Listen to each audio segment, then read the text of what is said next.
Hey guys, and welcome to this quick video, especially to those of you who've been subscribers from day one, because today I'm revisiting the source of my very first SurfSkate review video, this Waterborne surf and rail adapters.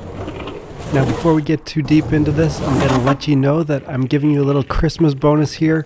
In the description, I'm going to include a link that's going to get you 15% off if you decide that the Waterborne surf and rail adapters are something you'd be interested in, or a Waterborne Complete.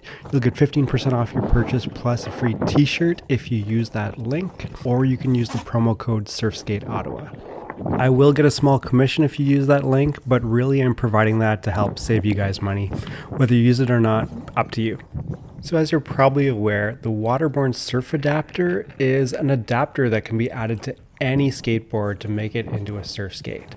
I've experimented with these a lot on different types of setups, and what I've settled on is that it works really well with a longer board. So on a longboard, or in this case I'm using a 38-inch downhill longboard. I think it's got a 24-inch wheelbase, and that is really fun for cruising, for going down hills, for riding around on flat ground.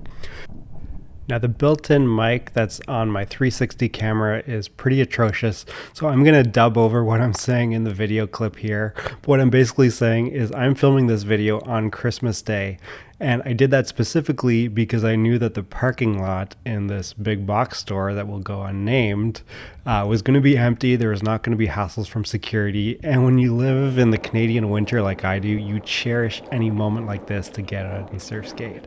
And a big empty parking lot is really perfect for a longboard like this with the surf and rail adapters. You'll notice that I don't use the Waterborne adapters for my skate park use very often.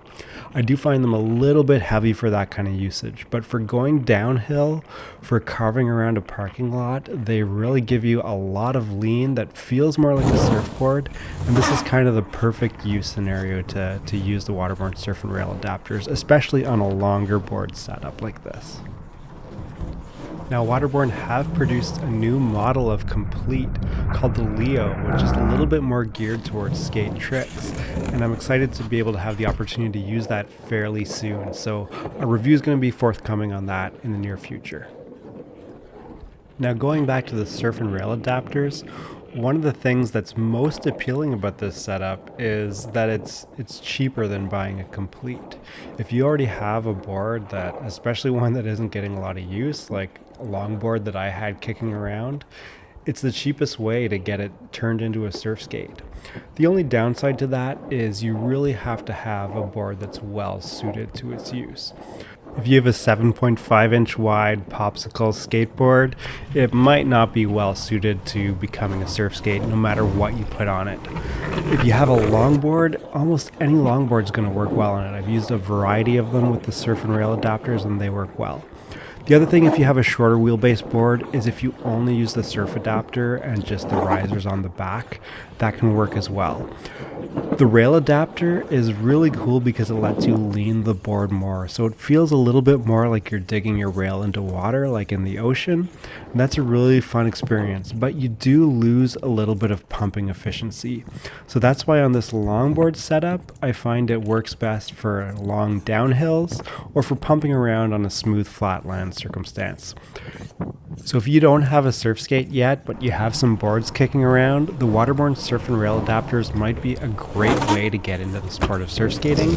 Depending on the board that you put it on, it might not be as great as a well-manufactured Complete, but for the price, it can't be discounted as a great option.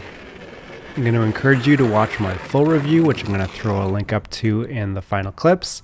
And also a reminder that if you are interested in purchasing, you should check out the link that I've included in the description, which will save you 15% off your purchase.